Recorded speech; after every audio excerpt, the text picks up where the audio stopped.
정전. 48층. 잠긴 문. 어둠이 모든 것을 삼켰다.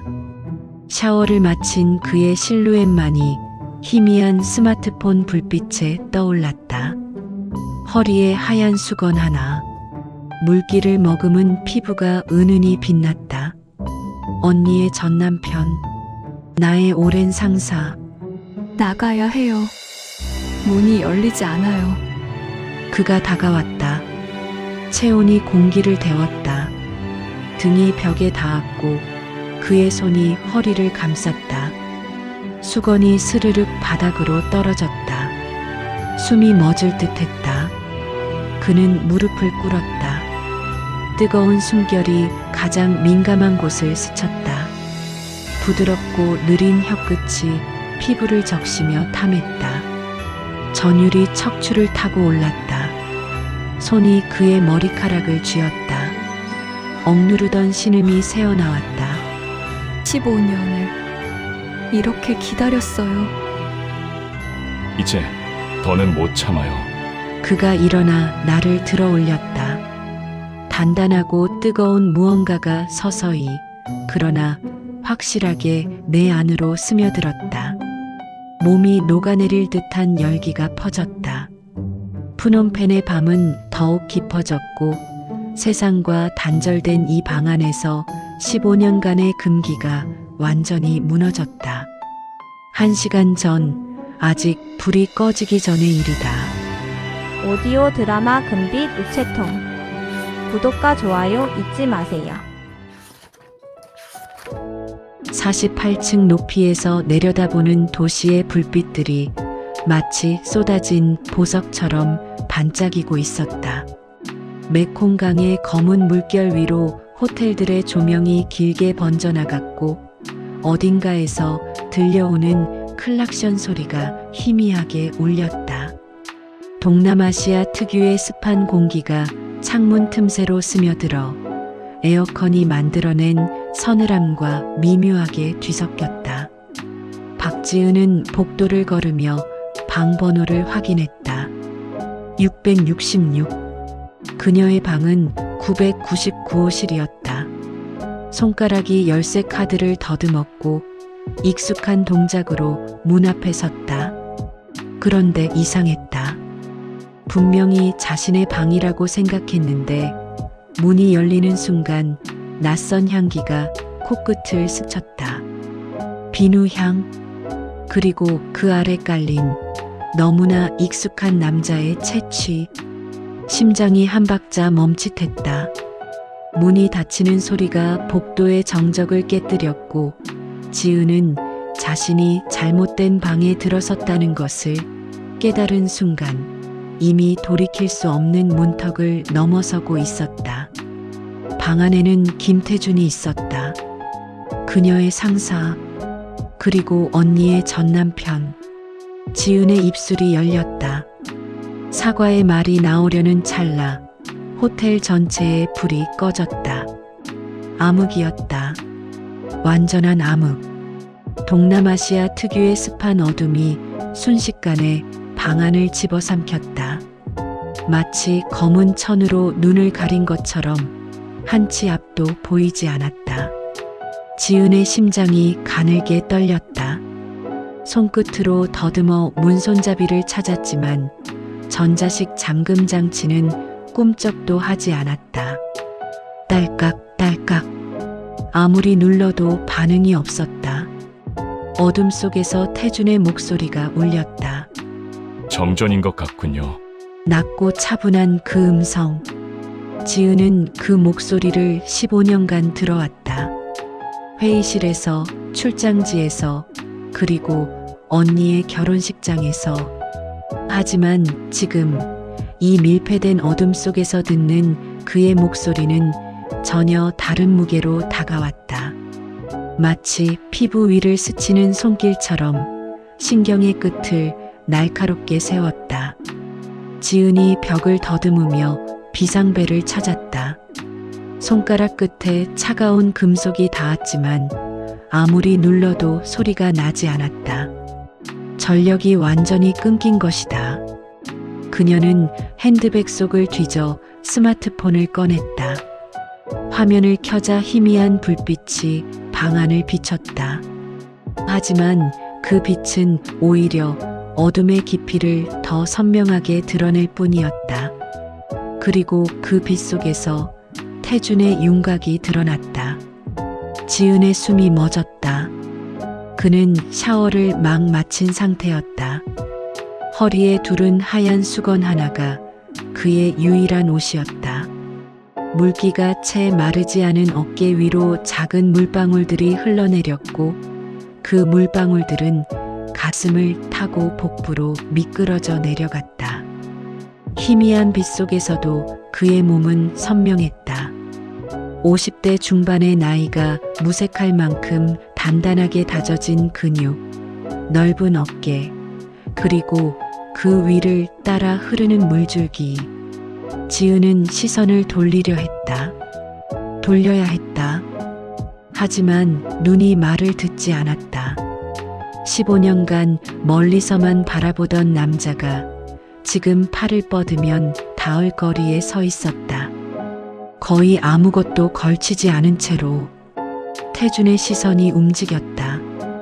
희미한 빛 속에서 그의 눈이 지은의 몸 위를 천천히 훑었다. 출장 중에도 흐트러짐 없는 그녀의 오피스룩, 목선까지 단정하게 채워진 실크 블라우스, 타이트하게 허리를 감싸는 검정 펜슬 스커트, 스커트 아래로 이어지는 검정 스타킹이 그녀의 다리 곡선을 따라 흘렀고 무릎 바로 위에서 스커트 단이 끝나는 그 경계선에서 그의 시선이 잠시 멈췄다. 지은은 그 시선을 느꼈다. 피부 위를 훑고 지나가는 듯한 무게감. 마치 손끝이 닿은 것처럼 그가 바라보는 곳마다 열기가 피어올랐다. 블라우스 안쪽에 피부가 달아올랐고 스타킹 아래의 다리가 미세하게 떨렸다. 창문은요? 지은의 목소리가 떨렸다. 본능적으로 출구를 찾는 질문이었다. 48층입니다. 열리지 않게 설계되어 있어요. 태준의 대답은 담담했다. 하지만 그 담담함 속에 무언가가 도사리고 있었다. 지은은 그것을 느꼈다. 그도 이 상황을 의식하고 있다는 것을. 48층. 푸놈펜의 야경이 발 아래 펼쳐져 있을 높이. 하지만 지금 이 방은 어떤 풍경도, 어떤 출구도 허락하지 않는 밀폐된 공간이었다. 두꺼운 커튼이 드리워진 창문 너머로는 정전으로 암전된 도시만이 있을 뿐. 이곳은 세상과 완전히 단절된 섬이었다. 지은의 입술이 바짝 말랐다. 혀끝으로 입술을 적셨지만 금세 다시 마르는 것 같았다. 심장이 갈비뼈를 두드렸다. 쿵, 쿵, 쿵. 그 소리가 어둠 속에서 울리는 것 같았다. 혹시 그도 들을 수 있을까? 이 미친 듯이 뛰는 심장 소리를. 침묵이 흘렀다. 태준이 대답하지 않았다. 스마트폰의 희미한 빛이 방 안을 어렴풋이 비추고 있었지만 그 빛은 오히려 어둠을 더 짙게 만들었다. 빛이 닿지 않는 곳에 그림자가 웅크리고 그 그림자 속에서 두 사람의 숨소리만이 공간을 채웠다. 그때 발소리가 들렸다. 한 걸음, 또 한 걸음. 태준이 다가오고 있었다. 맨발이 카펫 위를 밟는 부드러운 소리. 지은은 본능적으로 뒤로 물러섰다. 한 걸음, 두 걸음. 그녀의 등이 벽에 닿았다. 차가운 벽지의 감촉이 등줄기를 타고 전해졌다. 더 이상 물러설 곳이 없었다. 태준의 목소리가 바로 앞에서 들렸다. 스마트폰 화면의 희미한 빛 속에서 그의 얼굴이 보였다. 또렷한 이목구비, 깊은 눈동자. 그 눈동자 속에 무언가가 일렁이고 있었다. 촛불처럼, 아니 화산의 마그마처럼. 지은의 심장이 멈출 듯 뛰었다. 그녀는 이 남자를 15년간 알아왔다. 냉철하고 과묵하고 감정을 드러내지 않는 남자. 그런데 지금 이 어둠 속에서 보이는 그의 눈빛은 전혀 달랐다. 그 안에 불꽃이 있었다. 오랫동안 억눌러 왔던, 인정하지 않으려 했던 무언가가 타오르고 있었다. 왜 그 방에 들어온 거죠? 그의 질문 속에는 단순한 의문 이상의 것이 담겨 있었다. 지은은 그것을 느꼈다. 이것은 방번호 착각에 대한 질문이 아니었다. 그보다 훨씬 깊은 곳을 향한 질문이었다. 15년 전의 기억이 파도처럼 밀려왔다. 그때 지은은 29이었다. 언니가 소개팅을 한다고 해서 우연히 동석하게 된 자리. 식당 문을 열고 들어선 순간 지은의 심장은 멈출 듯 뛰었다. 김태준. 그는 40을 막 넘긴 나이였지만 강인하고 과묵한 분위기가 그를 감싸고 있었다. 넓은 어깨, 깊은 눈매, 그리고 말수가 적지만 한마디 한마디에 무게가 실린 목소리. 지은은 그에게서 눈을 뗄 수가 없었다. 가슴이 뜨거워졌고 손바닥에 땀이 맺혔다. 이런 느낌은 처음이었다. 영화에서나 보던 첫눈에 반한다는 것이 이런 것일까? 하지만 그녀는 입을 열지 않았다. 언니가 먼저 그에게 관심을 보였기 때문이다. 언니는 항상 그랬다. 원하는 것을 손에 넣는 사람. 지은은 늘 양보하는 쪽이었다. 어릴 때부터 그래왔다. 엄마가 사준 예쁜 원피스, 언니가 탐내면 지은은 넘겨줬다. 친구들 사이에서 인기 있던 오빠, 언니가 좋아한다고 하면 지은은 마음을 접었다. 그것이 동생으로서의 도리라고 생각했다. 아니, 어쩌면 싸워봤자 이기지 못한다는 것을 알았기 때문인지도 모른다. 그날 밤 지은은 자신의 마음을 삼켰다. 마치 뜨거운 숯덩이를 삼키듯. 목구멍이 타들어갔지만 얼굴에는 미소를 띄웠다. 언니가 태준에게 연락처를 물을 때도, 두 사람이 데이트를 시작했을 때도, 결혼식 청첩장이 날아왔을 때도. 결혼식 날 지은은 웃는 얼굴로 축가를 불렀다. 사랑하는 사람의 결혼식에서 축가를 부르는 것이 얼마나 잔인한 일인지 아무도 몰랐다. 하객들은 감동했고 언니는 눈물을 흘렸고 태주는 고개를 숙인 채 묵묵히 앉아 있었다. 지은은 마지막 음까지 완벽하게 불렀다. 그리고 혼자 남은 밤 베개에 얼굴을 묻고 울었다. 소리 없이 끝없이.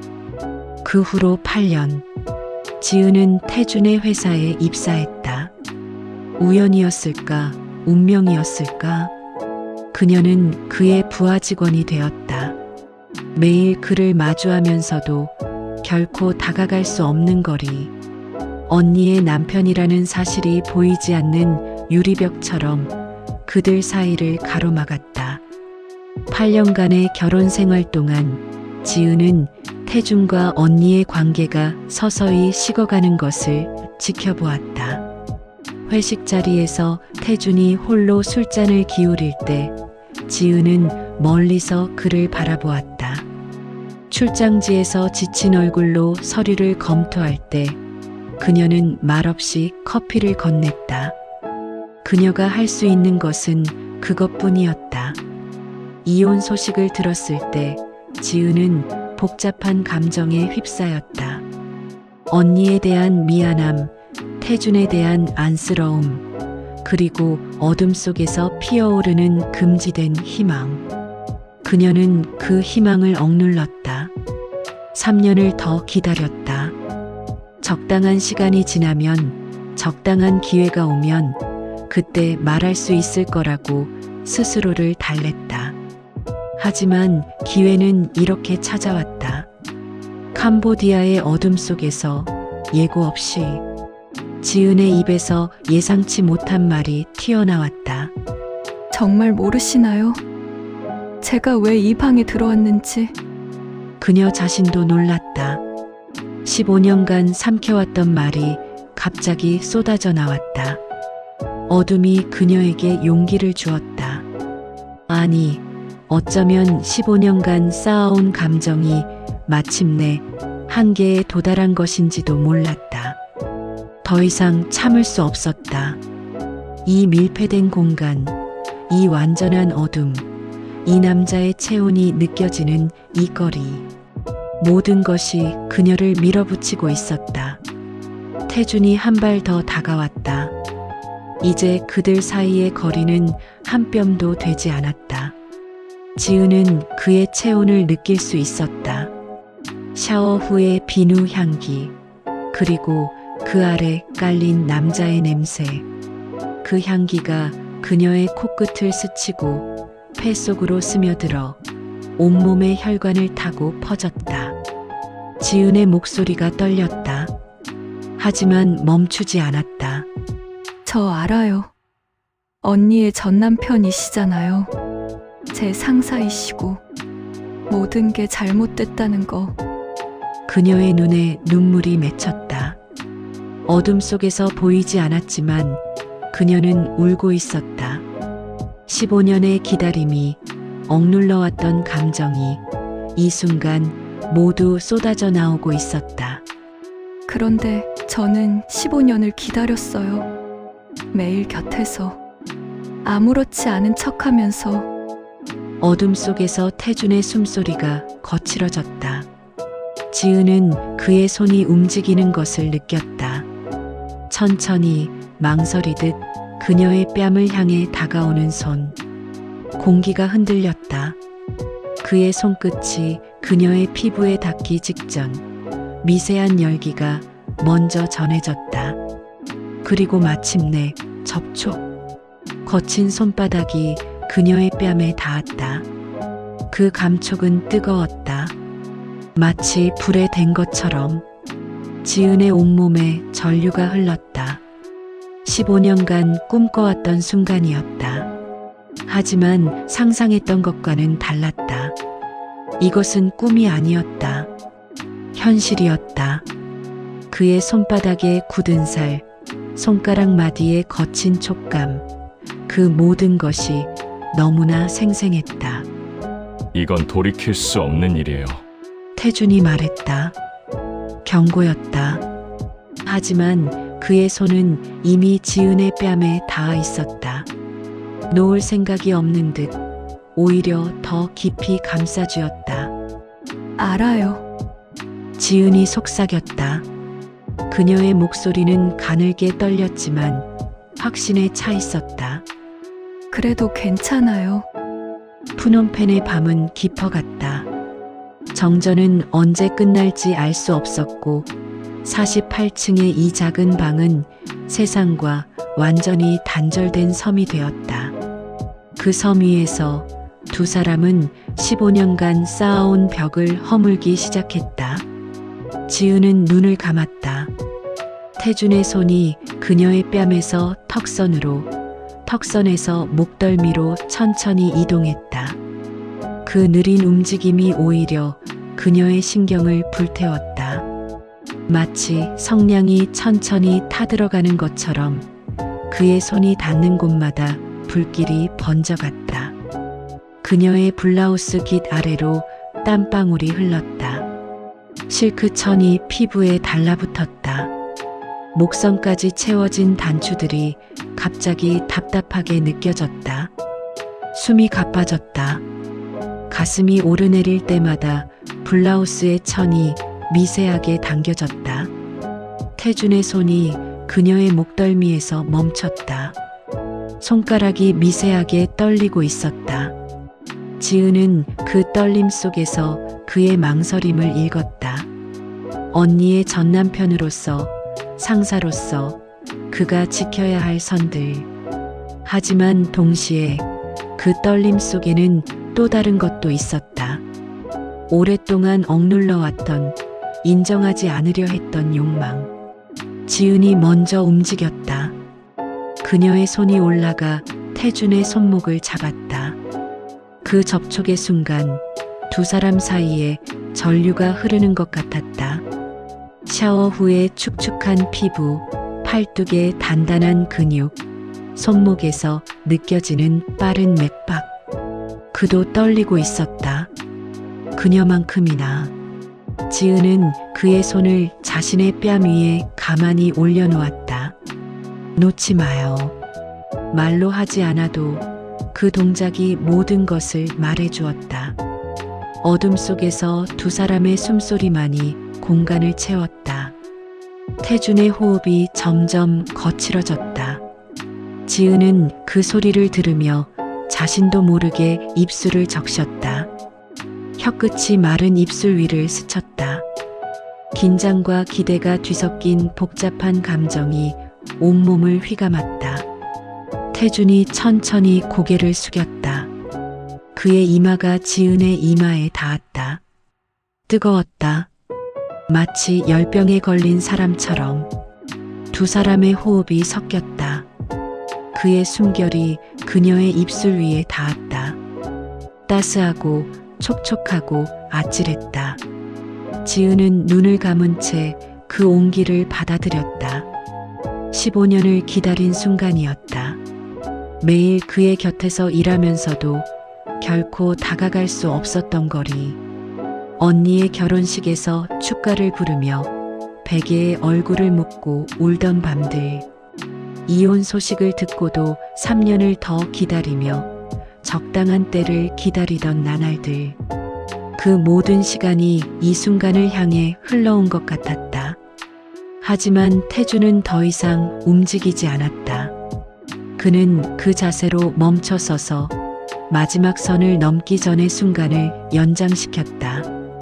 이마와 이마가 맞닿은 채, 숨결이 섞이는 채, 하지만 그 이상은 아닌 채. 지은은 그의 망설임을 느꼈다. 그리고 이해했다. 이 선을 넘으면 모든 것이 달라진다. 더 이상 상사와 부하 직원이 아니게 된다.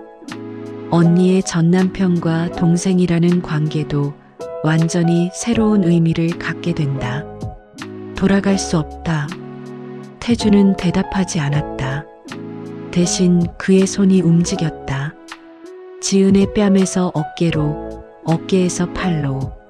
마치 눈먼 사람이 형상을 더듬듯이 그는 천천히 그녀의 윤곽을 따라갔다. 그의 손끝이 블라우스의 어깨선을 따라 미끄러졌다. 패드가 들어간 견고한 어깨, 그 아래로 이어지는 부드러운 곡선. 손가락이 팔뚝을 스칠 때 지은은 숨을 삼켰다. 실크 블라우스 너머로도 그의 체온이 전해졌다. 지은의 온몸에 전율이 일었다. 그의 손끝이 닿는 곳마다 피부가 불타는 것 같았다. 블라우스 안쪽이 달아올랐다. 땀이 등줄기를 타고 흘렀다. 불에 지어 끈이 어깨에 파고드는 느낌마저 생생했다. 감각이 극도로 예민해져 있었다. 평소라면 느끼지 못했을 작은 것들, 속옷의 레이스가 피부에 스치는 감촉, 스타킹이 허벅지를 조이는 압박감, 그 모든 것이 선명하게 인식되었다. 그녀는 자신도 모르게 숨을 참았다. 심장이 너무 세게 뛰어서 그가 느낄 수 있을 것 같았다. 쿵, 쿵, 쿵. 갈비뼈를 두드리는 그 소리가 어둠 속에서 울려 퍼지는 것 같았다. 태준의 손이 그녀의 허리에서 멈췄다. 펜슬 스커트의 허리밴드. 그의 손바닥이 그녀의 옆구리를 감쌌다. 뜨거웠다. 블라우스 천을 사이에 두고도 그 열기가 피부에 직접 닿는 것처럼 느껴졌다. 그리고 천천히 그녀를 자신 쪽으로 끌어당겼다. 두 사람의 몸이 맞닿았다. 지은은 그의 체온을 온몸으로 느꼈다. 수건 하나만을 두른 그의 몸. 축축한 피부, 단단한 근육, 그 위를 타고 흐르는 물방울들. 그녀의 블라우스가 그의 가슴에 닿았다. 실크 천이 물기를 흡수했다. 차가움과 뜨거움이 동시에 전해졌다. 그 순간 지은은 모든 것을 내려놓았다. 15년간의 기다림, 금지된 감정에 대한 죄책감, 미래에 대한 불안. 그 모든 것이 이 순간 앞에서 의미를 잃었다. 남은 것은 오직 지금, 이 어둠 속에서 이 남자와 함께 있다는 사실뿐이었다. 푸놈펜의 밤은 계속되었다. 열대의 습한 공기가 창문 틈새로 스며들었고 에어컨 없이 갇힌 방 안의 온도는 서서히 올라갔다. 하지만 두 사람에게 그 더위는 느껴지지 않았다. 아니, 어쩌면 그 더위조차 그들 사이에 흐르는 열기 속에 녹아 사라졌는지도 모른다. 시간이 얼마나 흘렀을까? 새벽 5시가 되어서야 호텔의 전력이 복구되었다. 딸깍. 문이 열리는 소리가 정적을 깨뜨렸다. 에어컨이 다시 작동하기 시작했고 차가운 바람이 방 안을 채웠다. 형광등이 깜빡이다가 켜졌다. 갑작스러운 빛에 눈이 부셨다. 하지만 방 안의 두 사람은 움직이지 않았다. 지은은 침대 가장자리에 앉아 있었다. 블라우스의 단추가 어긋나게 채워져 있었고 머리카락은 흐트러져 있었다. 스커트에는 주름이 잡혀 있었고 스타킹에는 올이 나가 있었다. 그녀의 입술은 붉게 부어 있었고 목덜미에는 희미한 자국이 남아 있었다. 창문 너머로 푸놈펜의 여명이 밝아오고 있었다. 도시의 윤곽이 서서히 드러났다. 사원의 첨탑, 강변의 고층 빌딩들, 그리고 깨어나기 시작하는 거리. 메콩강이 황금빛으로 물들어가고 그 위로 물안개가 피어올랐다. 태주는 창가에 서 있었다. 그 역시 정돈되지 않은 모습이었다. 수건은 어디론가 사라지고 바지만을 걸친 채 떠오르는 태양을 바라보고 있었다. 그의 등이 역광에 비쳤다. 넓은 어깨, 탄탄한 등 근육, 그리고 그 위로 떨어지는 아침빛. 지은은 말없이 그를 바라보았다. 이 순간 말은 필요 없었다. 아니, 어쩌면 말로는 표현할 수 없는 것들이 너무 많았다. 방금 벌어진 일, 그것이 의미하는 것들, 앞으로 펼쳐질 미래. 모든 것이 복잡하게 뒤엉켜 있었다. 지은은 자신의 몸을 내려다보았다. 어긋나게 채워진 블라우스 단추, 구겨진 스커트, 올이 나간 스타킹. 그녀의 몸 곳곳에 지난밤의 흔적이 남아 있었다. 하지만 그녀가 느끼는 것은 후회가 아니었다. 오히려 이상한 평온함이 그녀를 감싸고 있었다. 15년간 품어왔던 갈증이 마침내 해소된 듯한 느낌. 태준이 돌아섰다. 그의 눈과 지은의 눈이 마주쳤다. 여명의 빛 속에서 그의 표정을 읽을 수 있었다. 복잡하고 깊고 말로 설명할 수 없는 감정들. 하지만 그 속에 후회는 보이지 않았다. 오히려 무언가가 풀린 듯한 해방감 같은 것이 있었다. 지은이 천천히 일어섰다. 다리에 힘이 없어서 비틀거렸다. 지난밤의 피로가 온몸에 남아 있었다. 하지만 그녀는 창가로 걸어갔다. 태준의 곁에 섰다. 두 사람은 나란히 서서 떠오르는 해를 바라보았다. 푸놈펜의 아침은 찬란했다. 메콩강이 황금빛으로 물들어가고 도시 위로 새들이 날아올랐다. 사원의 종소리가 멀리서 들려왔고 어딘가에서 향 피우는 냄새가 바람에 실려왔다. 전날 밤의 어둠은 흔적도 없이 사라지고 새로운 하루가 시작되고 있었다. 하지만 그들에게 이 아침은 단순한 새로운 하루가 아니었다. 이것은 경계선을 넘은 후의 첫 번째 아침이었다. 돌아갈 수 없는 강을 건넌 후에 미지의 영역으로 들어선 후에 지은의 손이 움직여 태준의 손을 찾았다. 그의 손이 그녀의 손을 감쌌다. 뜨겁고 단단한 손. 지난밤 그녀의 온몸을 더듬었던 바로 그 손. 이제 그 손은 다른 의미를 갖고 있었다.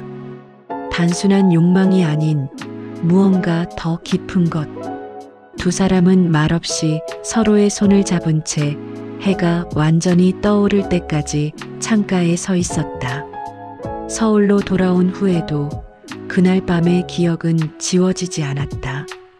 오히려 시간이 지날수록 더 선명해졌다. 회의실에서 마주칠 때마다 지은은 심장이 뛰는 것을 느꼈다. 태준이 프레젠테이션을 진행할 때 그의 목소리가 회의실에 울릴 때 그녀는 그 목소리가 자신의 귓가에서 속삭이던 순간을 떠올렸다. 얼굴이 달아올랐다.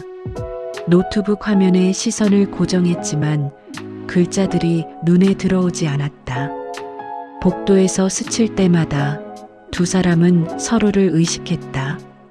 지은이 서류를 들고 지나갈 때 태준의 시선이 그녀의 뒷모습을 따라갔다. 오피스룩 차림의 그녀, 타이트한 스커트가 만들어내는 곡선, 굽 높은 구두를 신고 걷는 다리. 그 모든 것이 이제는 다른 의미로 다가왔다. 숨길 수 없는 긴장감이 그들 사이에 흘렀다. 하지만 직원들은 눈치채지 못했다. 아니, 눈치챈다 해도 믿지 않았을 것이다. 냉철한 임원 김태준과 성실한 부하 직원 박지은. 두 사람의 관계는 언제나 업무적이고 공식적이었다. 적어도 겉으로는. 하지만 닫힌 문 뒤에서는 달랐다. 임원실의 블라인드가 내려가면 그들은 다른 사람이 되었다. 태준의 눈빛이 달라졌고 지은의 숨결이 가빠졌다. 두 사람 사이의 공기가 팽팽하게 긴장했다. 짧은 눈빛 교환, 우연을 가장한 손끝의 스침. 그것만으로도 지은의 피부가 달아올랐다. 그러나 회사 안에서는 한계가 있었다. 언제 누가 들어올지 모르는 상황. 유리병 너머로 보이는 직원들의 시선. 푸놈펜에서 경험한 그 완전한 몰입, 그 깊은 침잠을 다시 느끼고 싶었다. 하지만 이곳에서는 불가능했다. 출장 기회가 왔다. 이번에는 일본 도쿄였다. 사흘간의 비즈니스 미팅. 태준은 수행원으로 지은을 지명했다. 누구도 이상하게 생각하지 않았다. 지은은 항상 태준의 출장에 동행해 왔으니까. 인천공항에서 두 사람은 나란히 체크인을 했다. 비즈니스석 티켓 2장. 지은은 여권을 건네며 손이 떨리는 것을 느꼈다. 이번 출장이 단순한 업무가 아니라는 것을 알았기 때문이다. 아니, 어쩌면 기대하고 있었기 때문인지도 모른다. 비행기 안에서 두 사람은 나란히 앉았다. 비즈니스석의 넓은 좌석이 그들에게 약간의 사적 공간을 허락했다. 칸막이가 양옆을 가렸고 앞좌석과의 거리도 충분했다. 마치 작은 방 안에 둘이 있는 것 같았다. 지은은 창밖을 바라보았다. 비행기가 이륙하고 구름 위로 올라갔다. 아래로는 한반도의 해안선이 점점 작아져 갔다. 구름 위의 세상은 고요했다. 현실의 복잡함에서 벗어난 듯한 느낌이 들었다. 회사도 직원들의 시선도 언니와의 관계도 모든 것이 구름 아래에 남겨진 것 같았다. 태준의 손이 움직였다. 팔걸이 위에 놓인 지은의 손 위로 그의 손이 포개졌다. 갑작스러운 접촉에 지은의 심장이 뛰었다. 그녀는 고개를 돌려 그를 바라보았다. 그의 눈동자 속에서 같은 갈망을 읽었다. 푸놈펜에서 보았던 그 눈빛, 불꽃처럼 타오르는. 도쿄에 도착한 후 두 사람은 호텔에 체크인했다. 23층에 인접한 두 개의 방, 벽 하나를 사이에 두고 있었다. 방 배정을 받을 때 지은의 손이 미세하게 떨렸다. 23층. 그 숫자가 묘하게 의미 있게 느껴졌다. 푸놈펜의 48층처럼 이번에도 고층이었다. 첫째 날 밤 지은은 잠을 이룰 수 없었다. 그녀는 호텔 침대에 누워 천장을 바라보았다. 에어컨 바람이 커튼을 살랑거렸다. 창밖으로 도쿄의 야경이 보였다. 수백만 개의 불빛들이 반짝였다. 하지만 그 화려한 풍경도 눈에 들어오지 않았다. 벽 너머에서 태준도 깨어 있을 것이라는 것을 알았다. 같은 천장을 바라보며 같은 생각을 하고 있을 것이다. 그 생각이 지은의 피부를 달아오르게 했다. 이 얇은 벽 하나만 사이에 두고 손만 뻗으면 닿을 것 같은 거리에 시계 소리만이 정적을 깨뜨렸다. 째깍째깍. 자정을 향해 가는 시간. 지은은 잠옷 위로 가운을 걸쳤다. 실크 잠옷이 몸에 달라붙어 곡선을 드러냈다. 무릎까지 오는 길이 가느다란 끈이 어깨를 감싸는 디자인. 평소에는 입지 않는 옷이었다. 이번 출장을 위해 새로 산 것이었다. 노크 소리가 들렸다. 한 번, 두 번. 지은의 심장이 요동쳤다. 그녀는 천천히 일어나 문 앞으로 갔다. 맨발이 카펫 위를 밟았다. 손이 문손잡이에 닿았다. 심장이 목구멍까지 뛰어오르는 것 같았다. 문을 여는 순간 태준이 서 있었다. 그는 호텔 가운을 걸치고 있었다. 하얀 가운이 그의 넓은 어깨를 감쌌고 허리 벨트가 느슨하게 묶여 있었다. 가슴 윗부분이 드러나 있었다. 아직 물기가 마르지 않은 듯 머리카락이 축축했다. 그의 눈빛이 모든 것을 말해주었다. 말이 필요 없었다. 지은이 옆으로 비켜섰다. 태준이 방 안으로 들어왔다. 문이 닫혔다. 그날 밤 도쿄의 야경은 두 사람의 배경이 되었다. 23층에서 내려다보는 도시의 불빛들, 수백만 개의 창문에서 새어나오는 빛들이 마치 별처럼 반짝였다. 시부야의 교차로, 로폰기의 타워, 도쿄만의 레인보우 브릿지. 하지만 두 사람에게 그 풍경은 보이지 않았다. 그들의 세계는 서로뿐이었다. 커튼이 열린 창가에서 두 사람의 실루엣이 겹쳤다. 도시의 불빛이 역광이 되어 그들의 윤곽을 비췄다. 지은의 실크 잠옷이 어깨에서 흘러내렸다. 가느다란 끈 하나가 팔뚝에 걸렸다. 태준의 손이 그 끈을 건드렸다. 아주 천천히, 아주 조심스럽게. 시간이 멈춘 것 같았다. 아니, 시간이 의미를 잃은 것 같았다. 이 순간만이 전부였다. 과거도 미래도 이 순간 앞에서는 사라졌다. 지은은 태준의 품에 안겨 있었다. 그의 심장 소리가 귓가에서 울렸다. 규칙적이고 강하고 안정적인 리듬. 쿵, 쿵, 쿵. 그녀는 그 소리에 맞춰 숨을 쉬었다. 자신의 심장 박동이 그의 것과 동기화되는 것 같았다. 그의 가운이 바닥에 떨어져 있었다. 그녀의 잠옷은 침대 가장자리에 걸쳐져 있었다. 두 사람 사이에 더 이상 아무것도 없었다. 피부와 피부, 체온과 체온, 숨결과 숨결만이. 이 순간만큼은 모든 것이 완벽했다. 상사와 부하 직원이라는 관계도, 언니의 전 남편이라는 꼬리표도, 사회가 정해놓은 모든 금기도 이 순간 앞에서는 아무 의미가 없었다. 하지만 완벽한 순간은 언제나 짧았다. 새벽이 오면 그들은 다시 원래의 자리로 돌아가야 했다. 회의실에서는 눈도 마주치지 않는 척해야 했다. 그 이중 생활이 지은을 서서히 지치게 했다. 하지만 동시에 그 긴장감이 그녀를 살아있게 했다.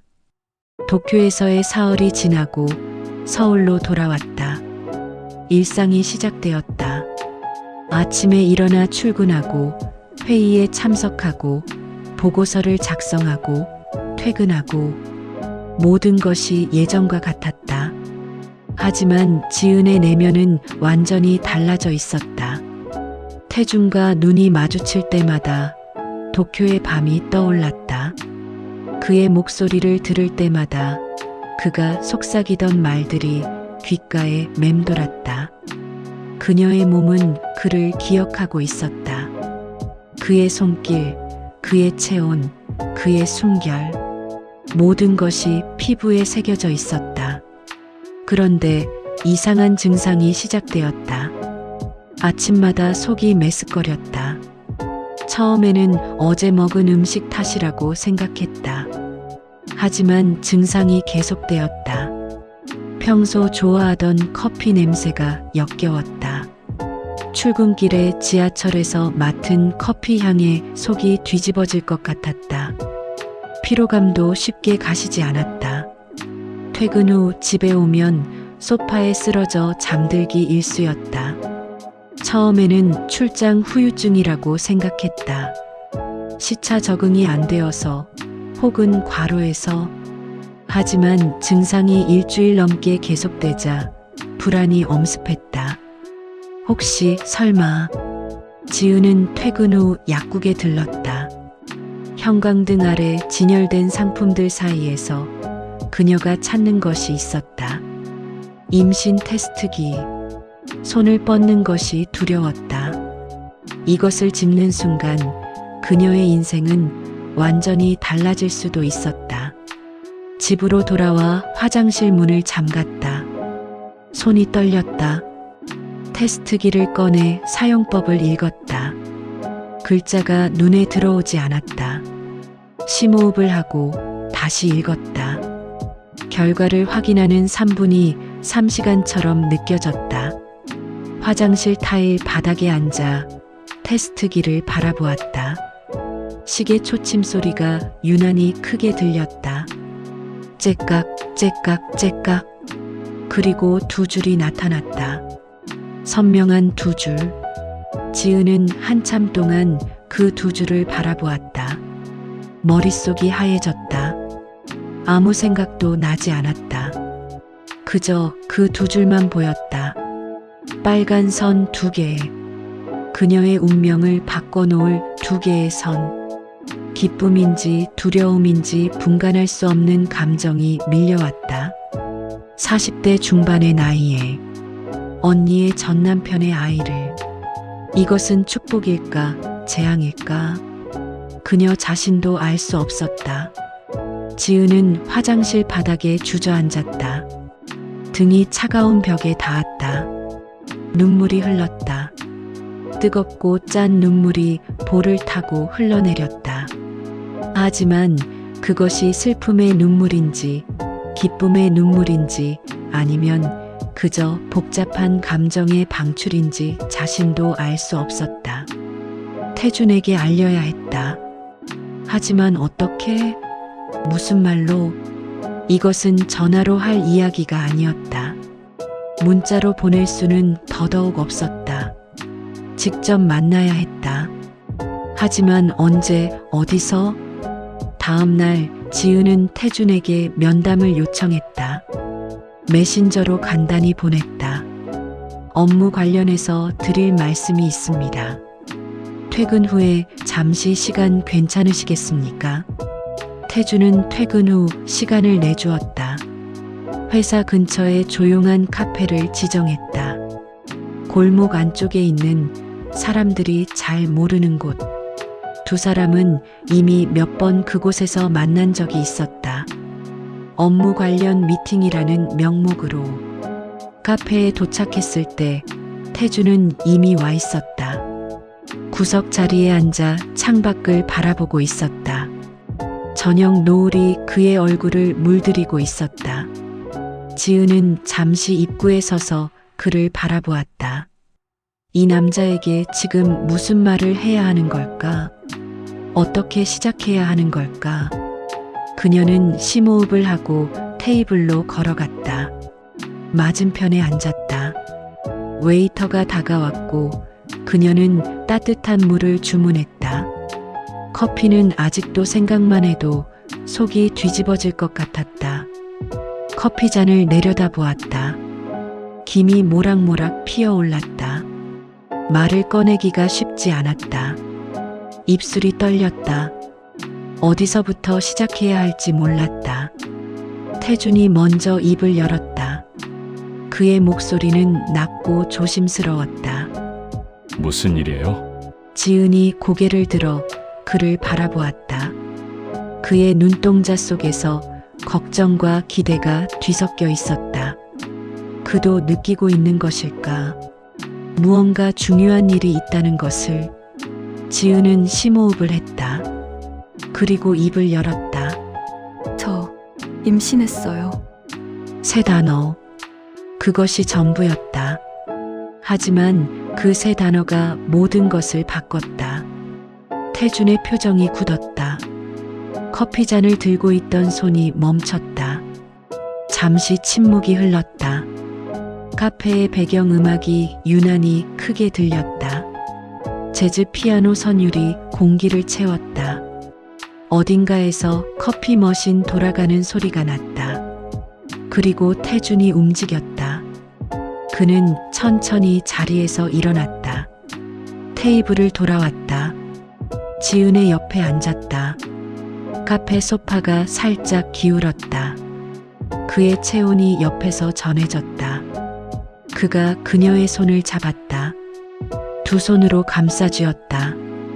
그의 손이 떨리고 있었다. 지은은 그 떨림을 느꼈다.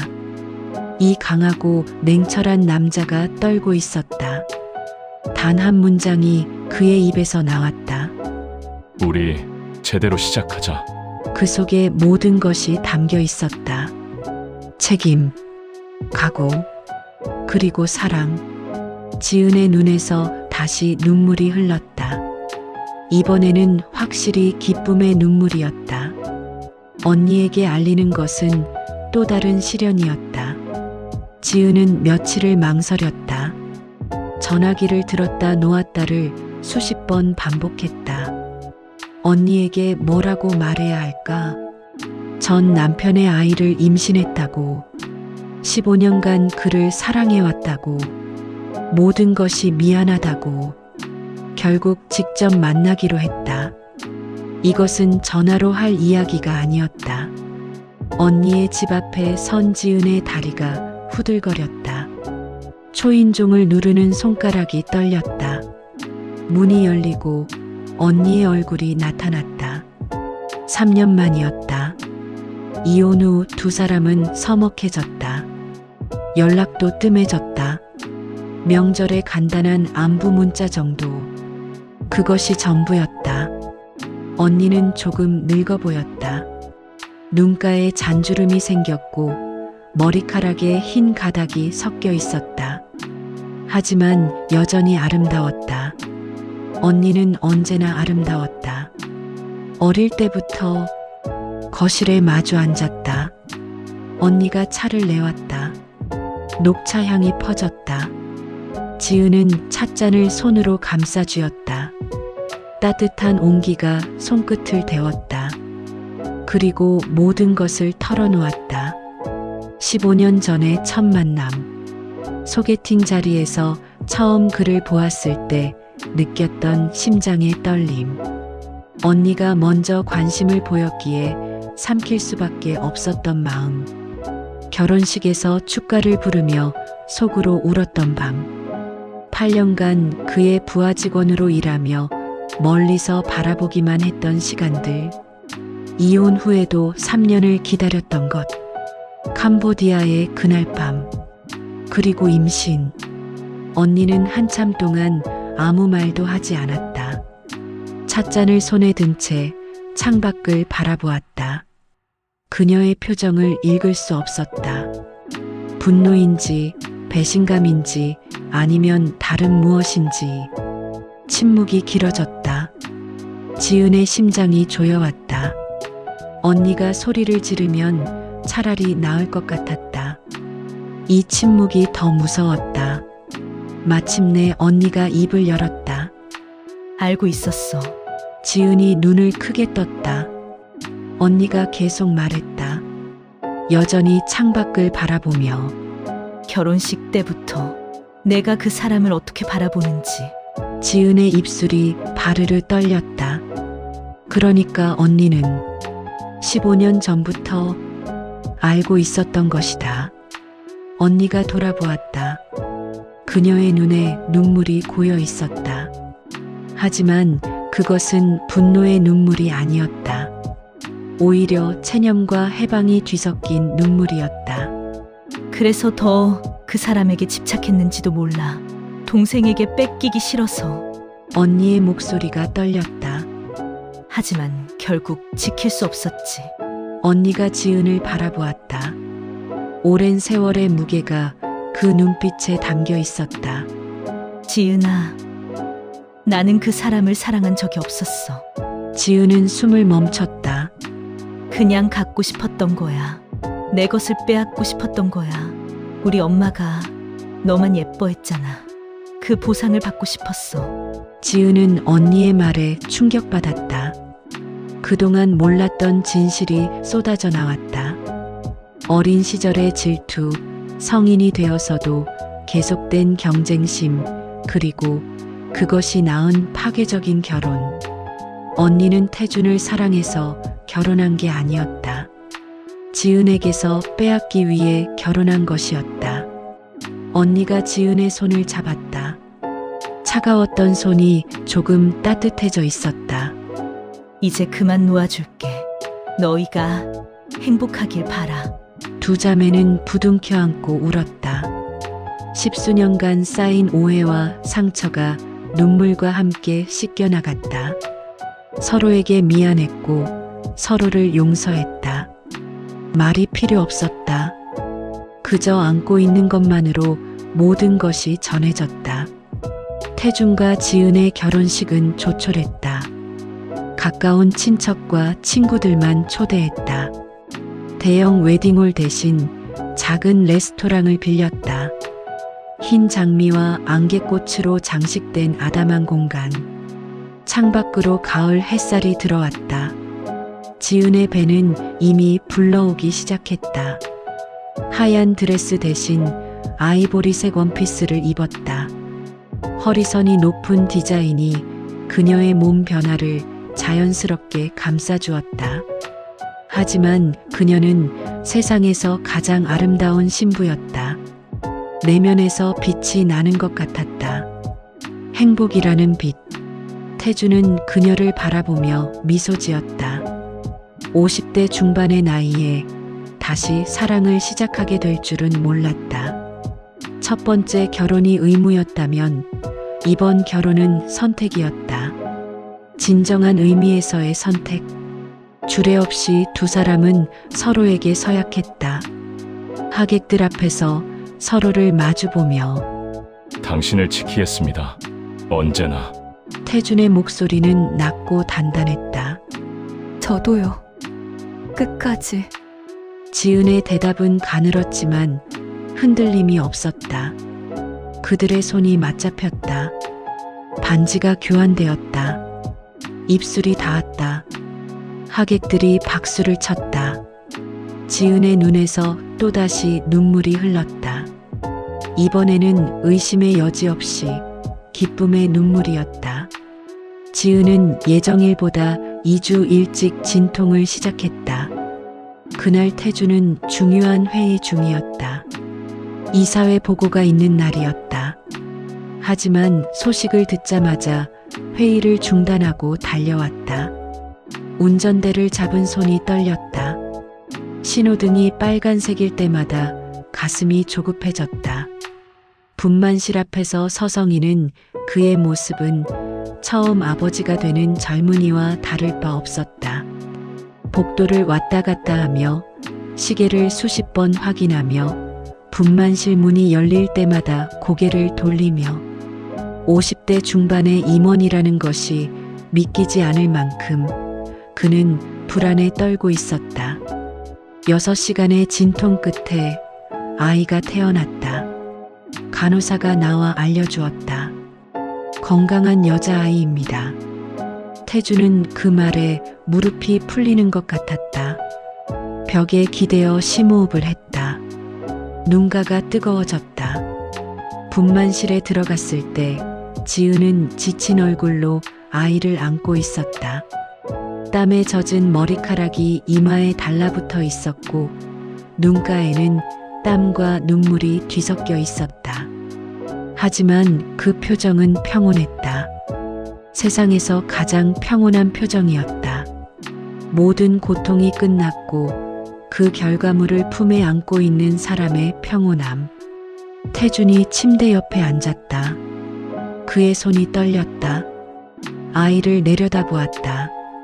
작은 손가락, 작은 코, 작은 입술. 갓 태어난 생명. 그와 지은의 사랑이 낳은 생명. 아이가 눈을 떴다. 깜빡깜빡 태준을 바라보았다. 아직 초점이 맞지 않는 눈동자. 하지만 그 눈 속에 세상이 담겨 있는 것 같았다. 안녕, 꼬마야. 태준의 목소리가 떨렸다. 감정이 북받쳐 올라왔다. 지은이 미소 지었다. 아이를 태준의 품에 안겼다. 서툴게 아이를 받아 안는 그의 모습에서 지은은 새로운 태준을 보았다. 냉철한 임원, 과묵한 남자가 아닌 한 아이의 아버지. 그 모습이 어색하면서도 자연스러웠다. 마치 원래부터 그래야 했던 것처럼 그들은 아이에게 하늘이라는 이름을 지어주었다. 캄보디아의 밤하늘을 기억하며 두 사람의 운명이 바뀐 그날 밤의 하늘을 정전으로 모든 불빛이 꺼지고 오직 별빛만이 창문 너머로 보이던 그 하늘을 1년이 지났다. 하늘이는 첫 돌을 맞았다. 작은 파티가 열렸다. 두 사람이 처음 함께 살기 시작한 아파트의 거실. 풍선으로 장식하고 하늘이가 좋아하는 캐릭터 케이크를 준비했다. 지은의 언니도 왔다. 조카에게 줄 선물을 들고 곰인형이었다. 부드러운 갈색 곰. 하늘이는 그 인형을 받아들고 환하게 웃었다. 아직 말은 못하지만 그 웃음이 모든 것을 말해주었다. 언니가 조카를 안아올리며 웃었다.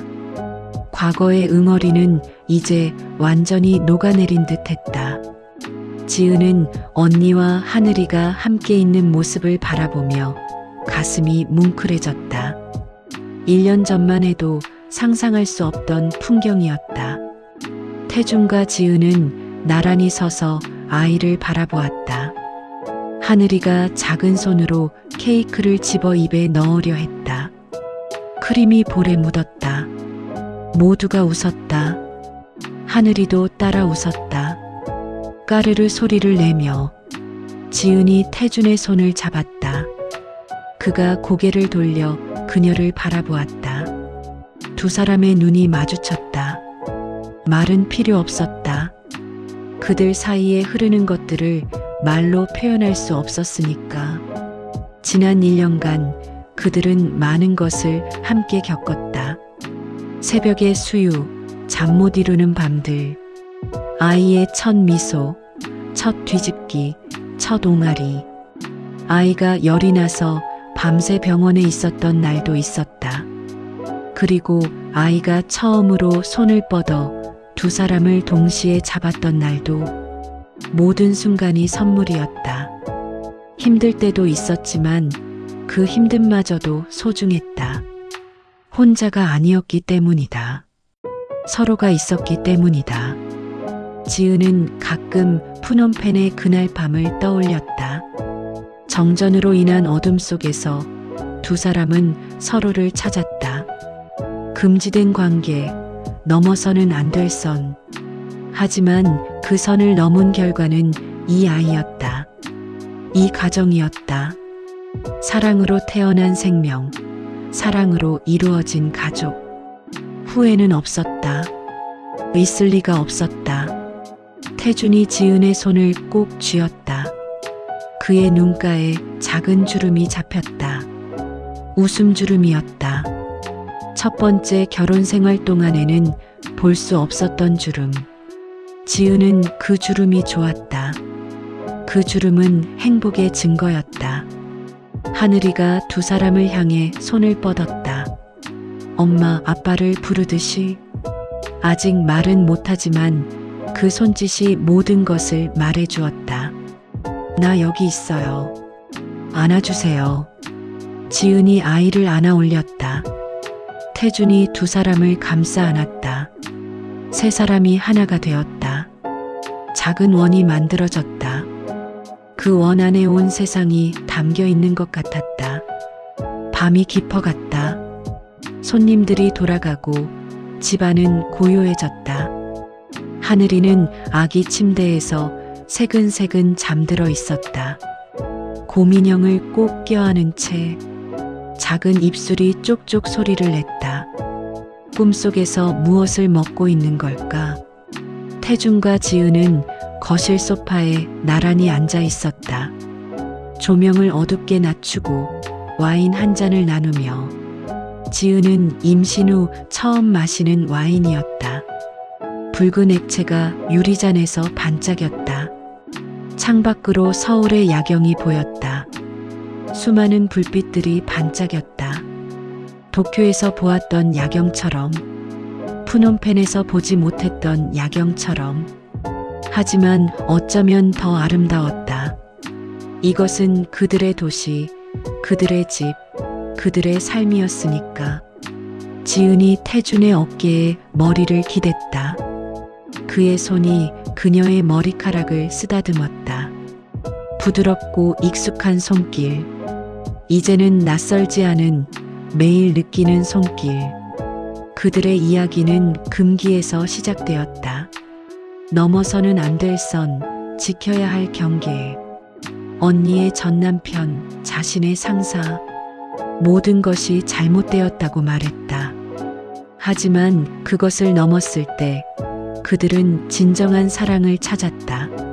서로를, 그리고 새로운 생명을. 푸놈펜의 그날 밤 정전이 두 사람을 가둔 것은 우연이 아니었는지도 모른다. 어쩌면 그것은 15년간 미뤄왔던 운명이 마침내 두 사람을 밀어붙인 것이었는지도. 세상이 허락하지 않았기에 운명이 강제로 기회를 만든 것인지도. 어둠 속에서 시작된 사랑. 그것은 이제 가장 밝은 빛이 되어 그들의 삶을 비추고 있었다. 매일 아침 눈을 뜰 때마다, 옆에 있는 사람을 볼 때마다, 아이의 웃음소리를 들을 때마다 그 빛은 점점 더 밝아졌다. 서울의 밤은 깊어갔다. 창밖의 불빛들이 하나둘 꺼져갔다. 도시가 잠들어가고 있었다. 하지만 이 집의 불빛은 아직 꺼지지 않았다. 두 사람이 함께 있었으니까. 이 밤이 아직 끝나지 않았으니까. 지은이 와인잔을 내려놓았다. 태준을 바라보았다. 그의 눈이 그녀를 바라보았다. 15년 전 처음 마주쳤을 때와 같은 눈빛. 하지만 이제는 그 속에 다른 것이 담겨 있었다. 열정뿐 아니라 신뢰. 욕망뿐 아니라 안정, 사랑뿐 아니라 가족. 태준이 천천히 일어섰다. 지은의 손을 잡고 그녀를 일으켰다. 두 사람은 침실로 향했다. 하늘이가 잠든 방을 지나 그들만의 공간으로. 조심스러운 발걸음. 아이를 깨우지 않으려고. 침실 문이 닫혔다. 창문 너머로 달빛이 들어왔다. 서울의 야경이 배경이 되었다. 하지만 두 사람에게 그 풍경은 보이지 않았다. 푸놈펜에서도 도쿄에서도 그랬던 것처럼 그들의 세계는 오직 서로뿐이었다. 그리고 그들만의 밤이 시작되었다. 금기는 이제 과거였다. 남은 것은 오직 사랑뿐이었다. 지금까지 오디오 드라마 금빛 우체통과 함께 하셨습니다. 당신의 하루 끝 언제나 따뜻하게 머물 수 있도록 금빛 우체통은 오늘도 조용히 불을 켜둡니다. 다음 편에서 다시 만나요. 구독과 좋아요는 영상 제작에 큰 도움이 됩니다. 청취해주셔서 감사합니다.